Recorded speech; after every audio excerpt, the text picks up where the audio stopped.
Saúde a todos com a paz do Senhor, falando EBD e as lições bíblicas CTAD, classe dos juvenis, tá bem? Primeiro trimestre do ano de 2025, o tema geral será uma viagem pelo Antigo Testamento. Vamos ter aí um panorama a respeito de algumas lições do Antigo Testamento. E a lição de número 1, que vai ser ministrada no dia 5 de janeiro de 2025, ela traz para o tema a organização dos livros do Antigo Testamento. Bem? O texto áureo se encontra em 2 Timóteo, capítulo 3, versículos 16 e 17, que está escrito desta maneira: toda a escritura divinamente inspirada é proveitosa para ensinar, para redarguir, para corrigir, para instruir em justiça, para que o homem de Deus seja perfeito e perfeitamente instruído para toda boa obra. Nós temos aqui os objetivos da lição, que são 3. Enfatizar que a ordem dos livros bíblicos do Antigo Testamento não é cronológica, também quer dizer que essa disposição não está de acordo com os acontecimentos, por isso a ordem cronológica, tá bem? Explicar o processo e o tempo pelos quais a Bíblia passou até chegar à sua forma atual. Terceiro, evidenciar a lógica da ordem canônica dos livros do Antigo Testamento. É um básico, bem básico de bibliologia concentrado no Antigo Testamento. Na introdução, já começa nos ensinando que a Bíblia não é meramente uma literatura, mas sim uma biblioteca que contém 66 livros agrupados e divididos em 2 partes. Quais são estas partes? Antigo e Novo Testamento. 39 livros no Antigo Testamento, consequentemente 27 livros no Novo Testamento. Tá bem? O termo Bíblia, ela traz a ideia de biblioteca, bíblios no grego, como está relatado na lição. E um fato interessante é que nós não encontramos a palavra Bíblia dentro da Bíblia. Tá bem? Nós vamos tê-la como sagradas as Escrituras, sagradas Escrituras e algumas outras designações. Mas a palavra Bíblia você não vai tê-la porque é um termo que traz a ideia de uma coleção de livros. Então, é um livro que contém 66 livros, divididos em 2 partes, como nós dizemos, Antigo e Novo Testamento, 39 livros no Antigo Testamento, 27 livros no Novo Testamento.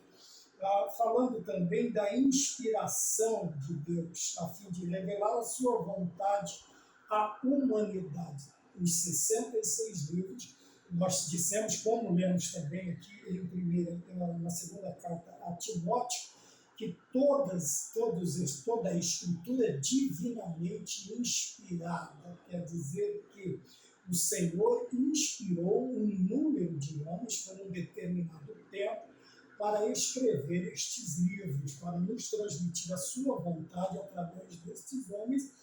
E estes homens foram inspirados pelo Espírito Santo a produzirem estes livros para o nosso ensinamento. Eles estão alinhados também, segundo aqui a lição, estão alinhados quanto à mesma essência e caráter de Deus, pois foram escolhidos por Ele. Apesar do número de homens e o tempo que eles foram escritos, não há nenhuma incoerência, tanto de ideia, quanto de razão, quanto de sentimentos. Todos eles estão alinhados quanto à mesma essência, quer dizer, o seu conteúdo é o mesmo. Quando nós olhamos do Gênesis ao Apocalipse, nós vamos ver que não há discordância, que não há a desconexão na linha do tempo das Escrituras, não há nenhuma falha, nada que desabone a inspiração e a credibilidade desta palavra para as nossas vidas, porque estão alinhadas quanto à mesma essência e caráter de Deus, pois foram escolhidos por Ele. Quem foram escolhidos? Os homens. Né? E nós já sabemos aí que cerca de 40 homens, né? O ponto de número 1 vai falar do tempo de escrita. Quer dizer, o tempo que o canon para ser fechado, ele levou aí cerca de 1.600 anos. No Antigo Testamento, cerca de 1.000 anos, como está escrito na nossa lição. Passou por um processo de formação que demorou desde o seu primeiro até o último escritor, aproximadamente 1.600 anos. Tá bem?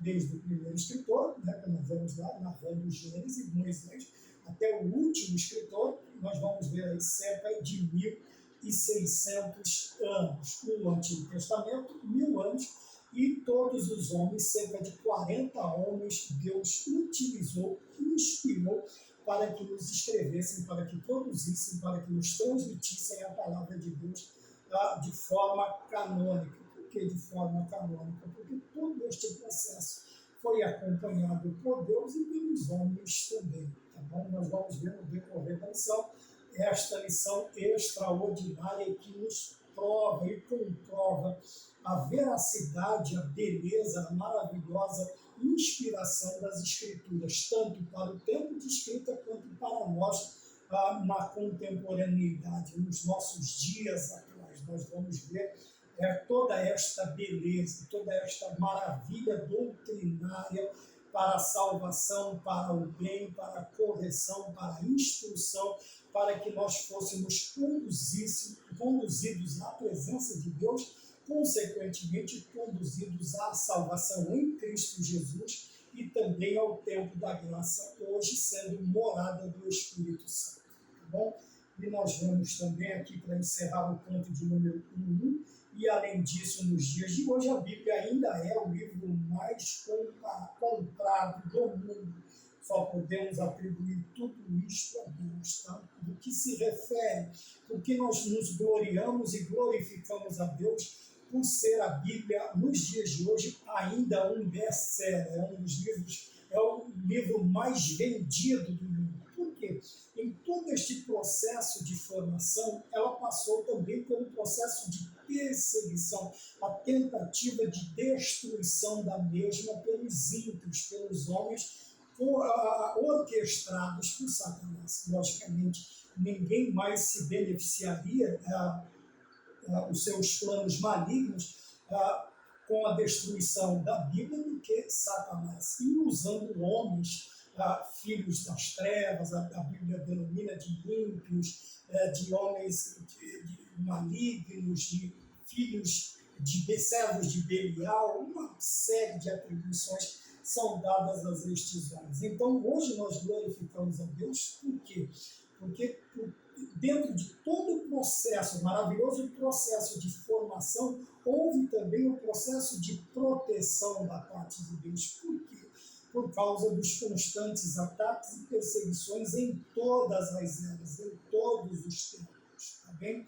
Mas aí nós estamos falando do livro escrito, tudo bem? Quando nós tínhamos os rolos, depois dos papiros, das escritas, tá bem? Mas antes disso também, quando a Bíblia, quando as escrituras, os ensinamentos, os preceitos, os mandamentos, as doutrinas, elas eram transmitidas, vamos dizer assim, de pai para filhos, através dos contos, das conversas,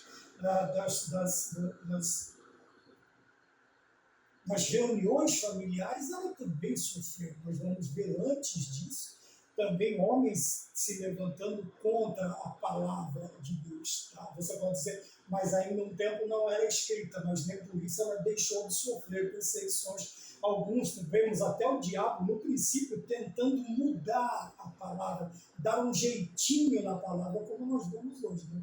Em relação a Eva, quando ele a enganou, mudando o sentido da palavra, mudando o sentido da doutrina. Então a palavra de Deus ela sempre foi confrontada pelo maligno. Bem?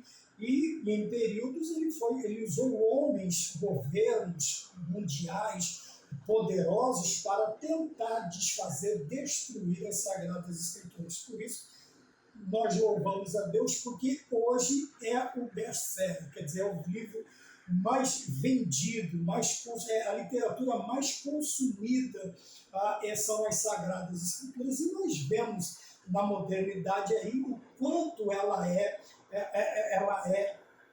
perseguida, tentam retirá-la de sua posição de determinados lugares, porém o crente ele sempre vai dizer: escondi a tua palavra no meu coração. Então nós temos um lugar especial para guardarmos a palavra do Senhor. Ponto 1, 2, o Antigo Testamento. Nós já dissemos que ele foi, a sua formação levou aí cerca de 1000 anos, são 39 livros no Antigo Testamento, e nós temos por interessante esta lição que o Antigo Testamento não é apenas uma narrativa histórica, trata-se da revelação de Deus, da revelação que Deus faz de si mesmo ao homem relacionando-se com ele. Então veja que a forma do Senhor se relacionar, habitar, estar no meio dos homens, foi por intermédio de sua palavra. Também no Antigo Testamento não era diferente. Ele usou sacerdotes, ele falou através de profetas, ele falou através de reis nos salmos, ele falou através de justos nos seus livros, nos livros que levam os seus nomes, ele trabalhou em impérios através de utilizando, trabalhando com mulheres, e assim nós vamos ver as mais variadas formas de Deus se relacionar com os homens, este relacionamento salvador, salvação, Pai, Filho, Deus e seguidores, servos. Nós vamos ver de várias formas como o Senhor Deus ele trabalhou. Tá bem? Então ele diz aqui, também o Antigo Testamento não mostra apenas os grandes feitos de Deus, ele também foca na maneira extraordinária em que o Todo-Poderoso escolheu homens comuns, cheios de falhas e defeitos, para usá-los. Ele também vai falar não somente do conteúdo, mas da forma como Deus trabalhou. Veja, e é nos trazido aqui a memória que o Senhor Deus, ele extraordinariamente escolheu homens comuns. Deus poderia fazer-se valer da sua soberania, escolhendo aí homens maravilhosos, reis poderosos, governos poderosos que nós tivemos no decorrer da história. Porém, o Senhor Deus ele sempre vai trabalhar com a simplicidade, tá bem? A loucura para confundir os sábios, o simples para confundir os poderosos. Veja que o Senhor ele sempre vai agir de maneira sábia, soberana, e nós vemos isto nos escritos do Antigo Testamento. Também, dentro desta formação, os 39 livros do Antigo Testamento, que não são meros contos, mas trazem a maravilhosa forma de Deus trabalhar, com quem trabalhar, o tempo de trabalhar. Nós vamos ver assim lições, nós vamos ter lições maravilhosas concernente a Deus e os seus feitos, e a sua obra de salvação, a sua obra, o seu plano redentor, vamos dizer assim, através dos séculos. Então nós entendemos e temos as Sagradas Escrituras do Antigo Testamento como válida para o nosso tempo, para a modernidade, as suas doutrinas, os seus mandamentos, os seus preceitos, como nós vimos também no ano passado, no trimestre passado, 2024, nós vimos aí os 10 mandamentos na lição Betel dominical, sala dos adultos, que foi de uma riqueza muito grande para as nossas vidas. Tá bem? Então não é porque diz antigo que tem que ser velho. Velho é uma coisa, antigo é outra. Antigo me remete a experiências, a sabedoria. Coisa velha é coisa velha. E não é esta a ideia que nós temos quando falamos Antigo Testamento. Tá bem? E nós temos lições maravilhosas para a igreja moderna. Tá bom? E também nos feitos maravilhosos de Deus, na escolha daqueles que seriam. Tá? Nós olhamos aí para os 40 homens e nós vamos vê-los aí das mais variadas culturas, formações, famílias, contextos, e nós vamos ver o agir de Deus, como Deus, o trabalhar de Deus é maravilhoso. E nos lembrando também que alguns, ainda nos dias de hoje, têm aquele pensamento: o que Deus ia querer comigo? O que Deus poderia fazer, realizar através da minha pessoa? Ou o que eu posso contribuir com a obra de Deus? Ora, meu querido, só dê uma olhada para a lição que nós teremos aqui neste momento. A maravilhosa, multiforme graça de Deus, as formas maravilhosas de Deus agir e com quem Ele conta para trabalhar aqui na Terra. Você vai entender a importância, tanto nós como alunos, professores, superintendentes, pastores, futuros superintendentes, futuros professores de escola bíblica dominical. Então, muitos aí talentos maravilhosos estão sendo enterrados por causa deste pensamento. Mas veja bem, a extraordinária maneira em que o Todo-Poderoso escolheu homens comuns, cheios de falhas e defeitos. Nesta casta incluo a mim e talvez você possa se incluir também, pensando desta maneira o que Deus poderia fazer através da minha pessoa. Então Deus pode fazer muito com pequenas ferramentas. Tá bem? Vamos mais adiante. A ordem bíblica do Antigo Testamento, a Bíblia não está em ordem cronológica. Cronológica é a forma, cronologia, cronos, é a forma como nós contamos o tempo. Também no Antigo Testamento, decrescente até o ano de número 1, com o nascimento de Cristo, o advento do Salvador, e aí agora de forma crescente, ano 1, 2, 10 até 2024 e 2025. Também. Então nós vemos a cronologia é a forma como se conta o tempo. Também. A outra forma que Deus conta o tempo é o Kairos, que é o tempo de Deus. E esse nós quase, vamos dizer assim, nós não compreendemos, porque estamos presos no Cronos, okay? No tempo, na nossa contagem de tempo. Ele diz aqui que a Bíblia está organizada, muitos acreditam, né? Pelo dispor da Bíblia, que conforme ela está escrita, ela foi acontecendo e foi sendo escrita. Não, isto seria uma ordem cronológica. Os fatos acompanhariam no tempo, tá bem? Mas nós vemos aqui que os livros não estão distribuídos dentro da Bíblia em ordem cronológica, tá bem? Ele está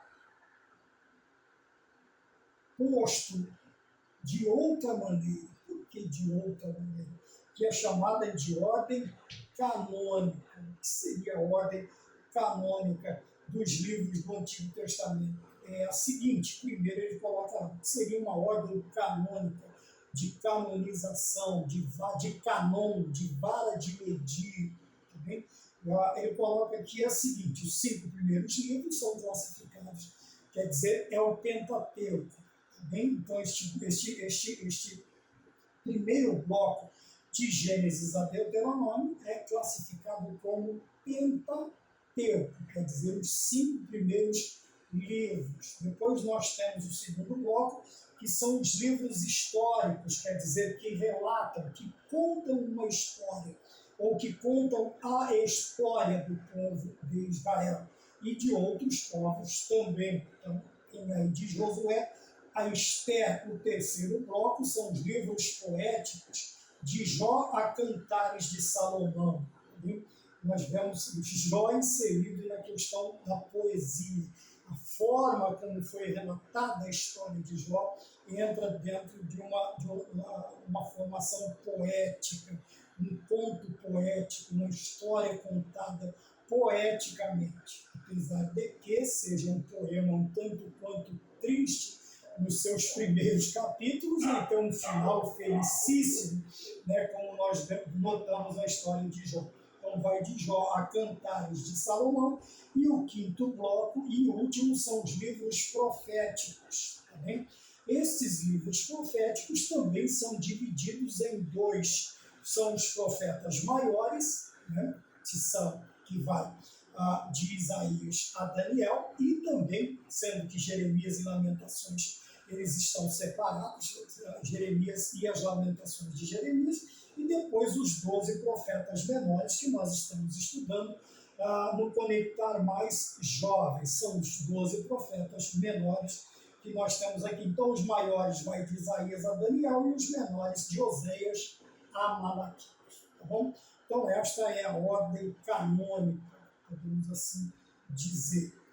O ponto de número 10, que nós podemos falar um pouco mais acerca disso, né? Nós vamos ver o interessante que, apesar da disposição dos livros, eles não perdem a sequência, a ideia, eles estão, como nós vimos no início também, eles estão ligados à essência e ao caráter de Deus. Por quê? Porque estes homens foram escolhidos pelo Senhor.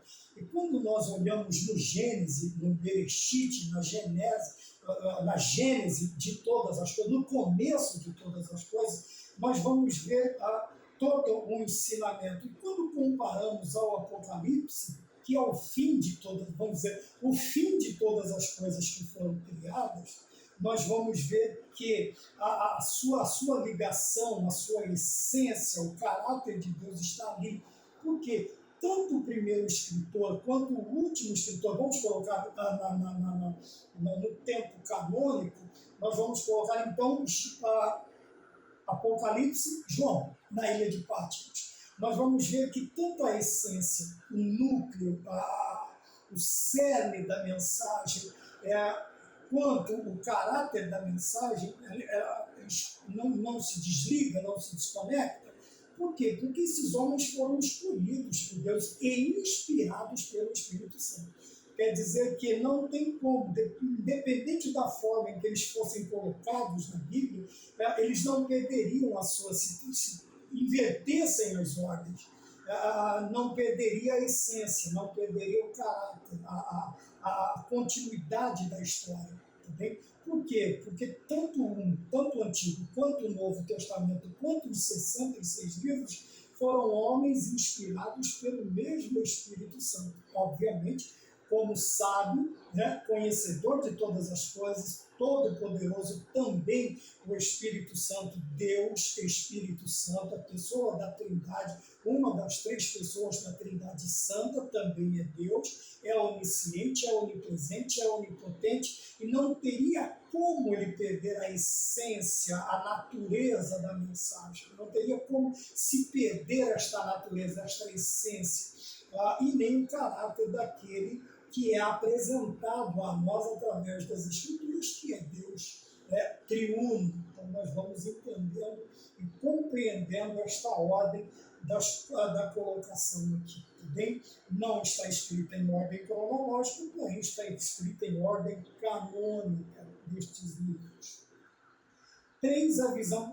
Quando olhamos bem versículos não eram separados, talvez nem capítulos, era uma narrativa só.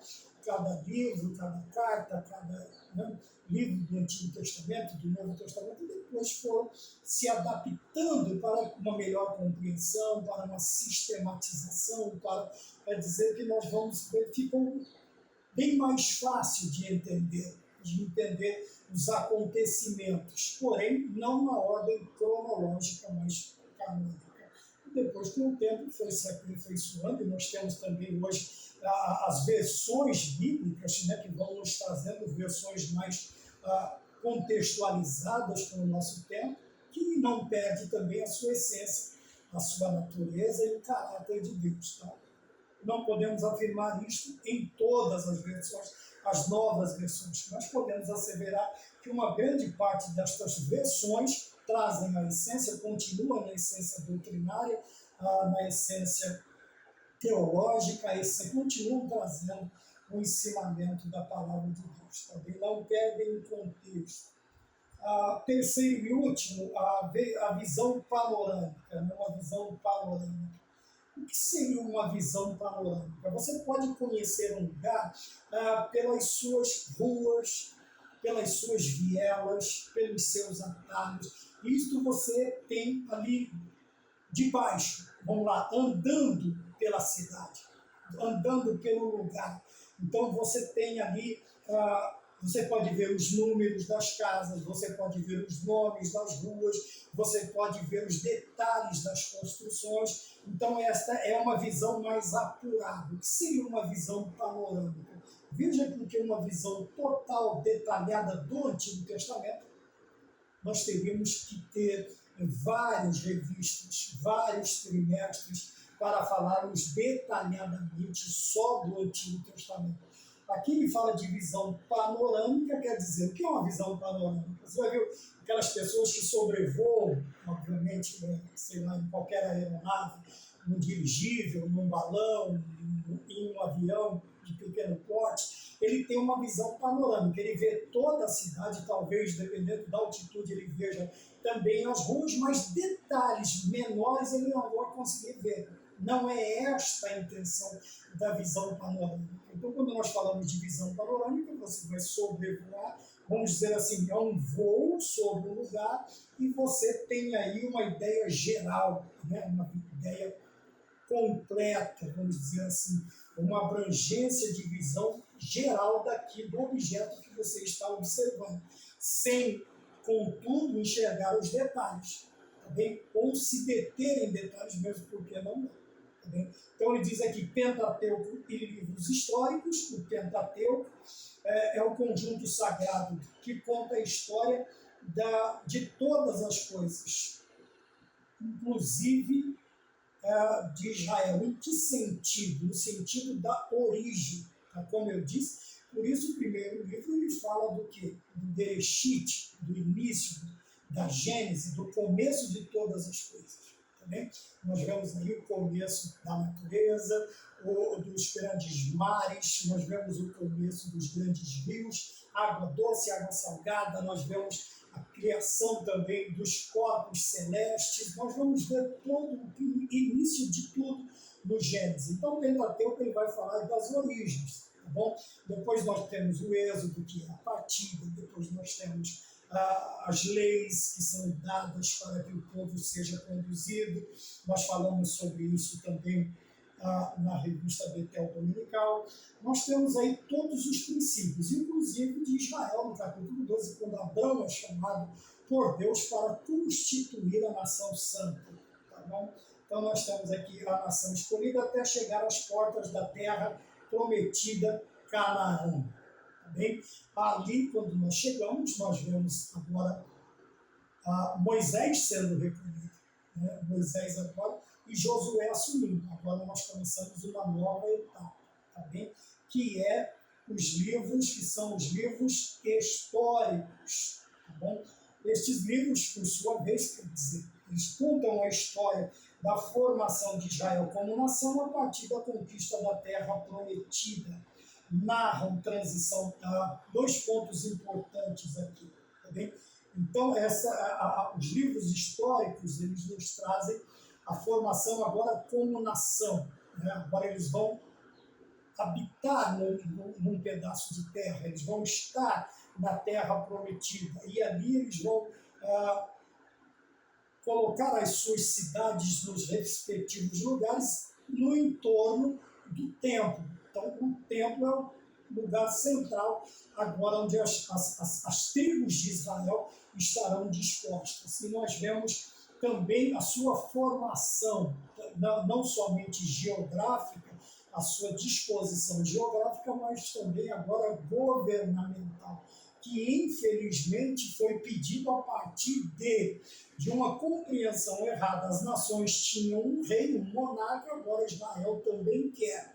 Tá bem? E este pedido é feito a Samuel, porque Samuel, além por ser um homem correto, mas os seus filhos não o seguiam. E eles agora têm uma desculpa para copiar as nações. Ele sai de um tipo de governo teocrático, onde Deus, obviamente, dispõe, ordena, governa através de homens santos para ir para uma monarquia. E nem sempre o monarca estava disposto a obedecer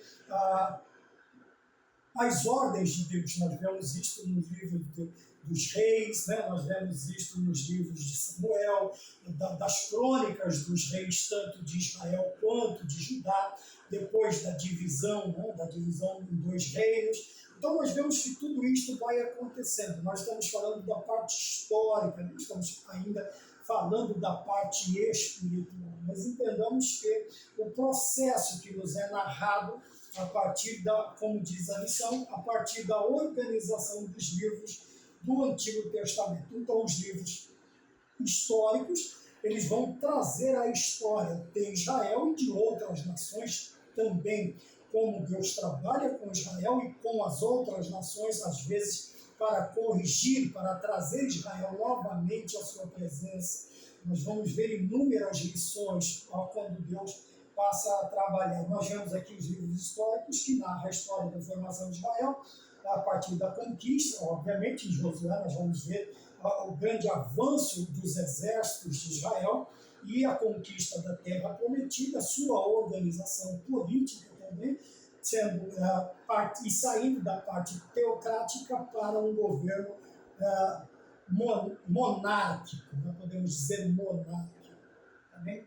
Então, a transição da teocracia, né, para a monarquia. Então, nós temos aí os livros históricos. Tá bem? Então, nós temos o Pentateuco, os livros históricos, que também narram a história de desobediência de Israel. Né? E ele chama de desobediência contumaz. Né? Era hábito do povo de Israel de quando, em vez de abandonar a condução de Deus e desobedecer às suas ordens para fazerem a sua vontade, as suas próprias, viverem ao seu bel prazer. E também, algumas vezes, obedecendo falsos deuses, falsos profetas, tudo que era contrário à palavra de Deus. Isso nós temos nos livros históricos, tá bem? E a destruição, né? a sua destruição. Então nós temos aí o povo, por causa desta desobediência, vai levá-lo à sua destruição, ou a destruição de Samaria, no ano de cerca de 722 a.C., e depois, consequentemente, o cativeiro de Jerusalém, em 586 a.C. Tá bom? Então nós vemos que nenhum dos dois reinos ficaram sem a consequência de suas desobediências. Tá? Um pouco mais adiante, nós vamos ver Jerusalém zombando de sua irmã Samaria e o Senhor Deus lhe chamando a atenção quanto a esta falta de consideração e de respeito, mas alertou que ela também sofreria. Então, chamada de duas irmãs, né, tanto Samaria, que era a capital, uma capital, e Jerusalém, a outra capital.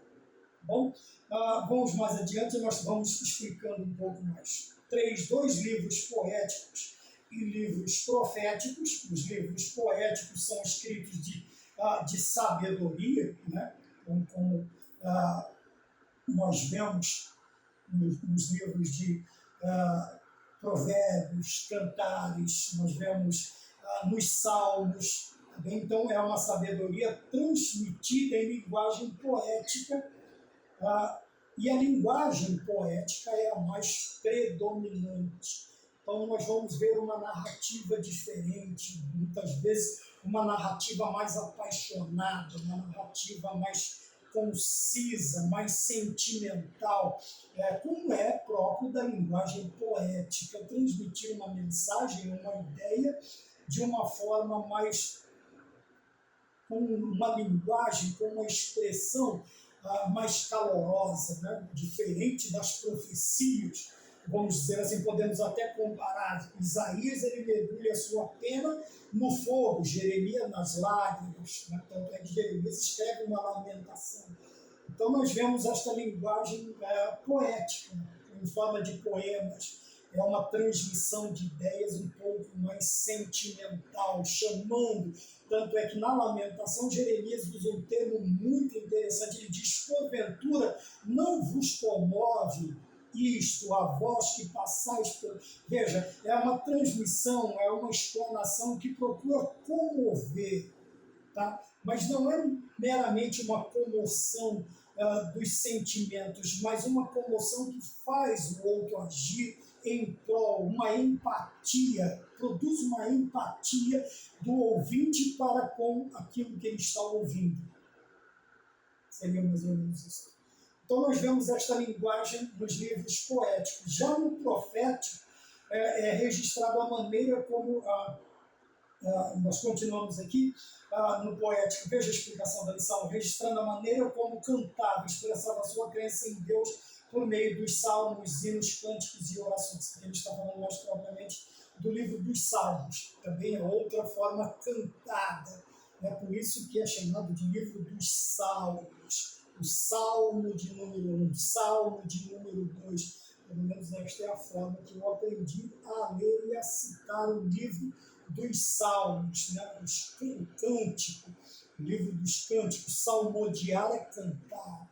Então era uma expressão mais cantada, né? Você vai ver nos degraus do templo, você vai ver em romarias, você vai ver salmos compostos das mais variadas formas e lugares, mas sempre na forma, aliás, dos mais variados lugares de utilização, porém sempre na forma, ou predominantemente a forma cantada dos salmos. Seria como a nossa harpa cristã, tá bom?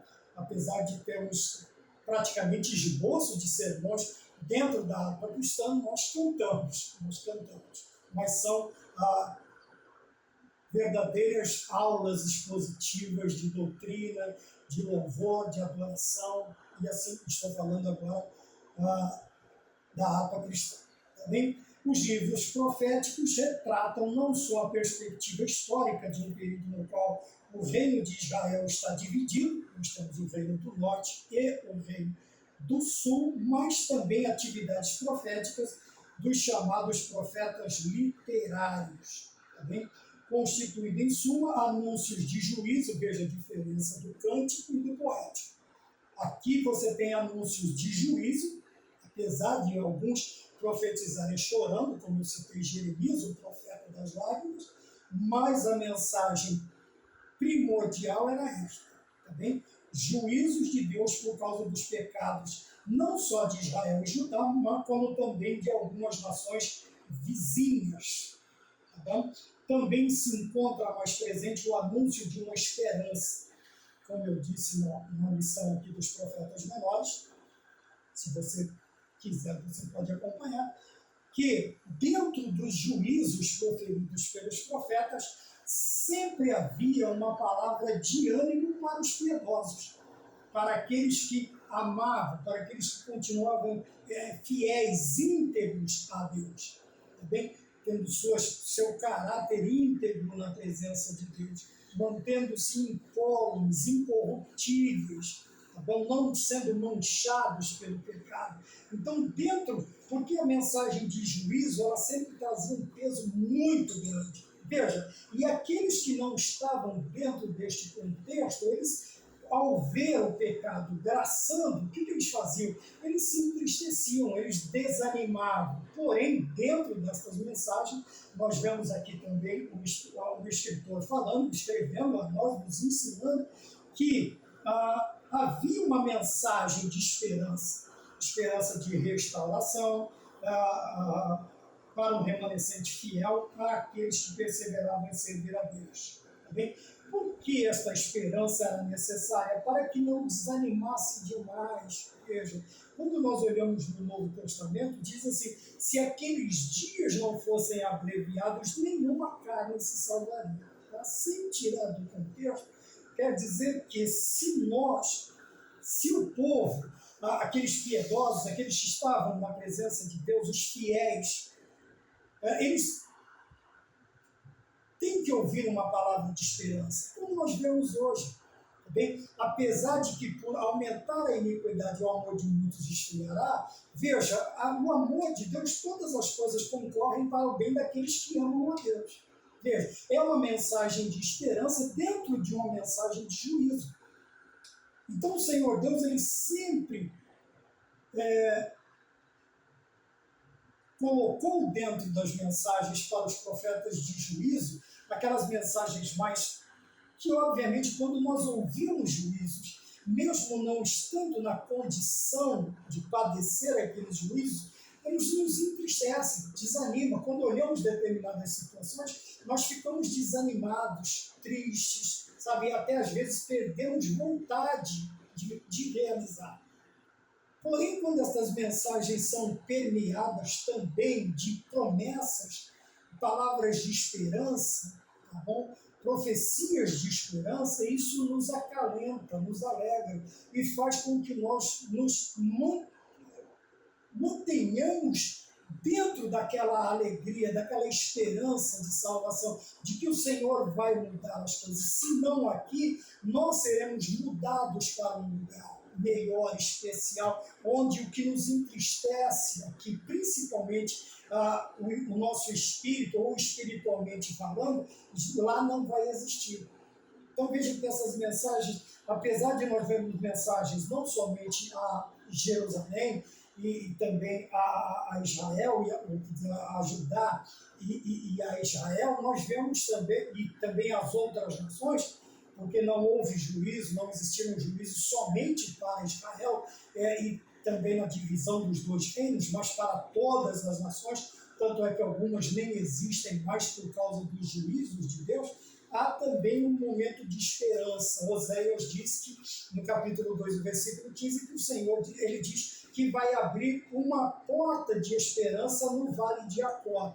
Quer dizer, no vale da tristeza, da desgraça, o Senhor abriria uma porta de esperança. E isso faz com que os fiéis se mantenham de pé na presença de Deus, produzindo, aguardando a maravilhosa esperança, que é a sublime volta de nosso Senhor Jesus Cristo para buscar a sua igreja. Amém? Então, nós falamos aqui hoje sobre, e pontuamos algumas observações dentro da organização dos livros do Antigo Testamento, tá bom?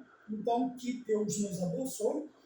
Espero ter contribuído com alguma coisa, nem que seja uma pequena parte para o seu crescimento espiritual, para a sua maturidade espiritual, e até a próxima aula, se assim o Senhor Deus nos permitir, com as lições bíblicas CPAD, Sala Juvenil. Que Deus nos abençoe em Cristo Jesus.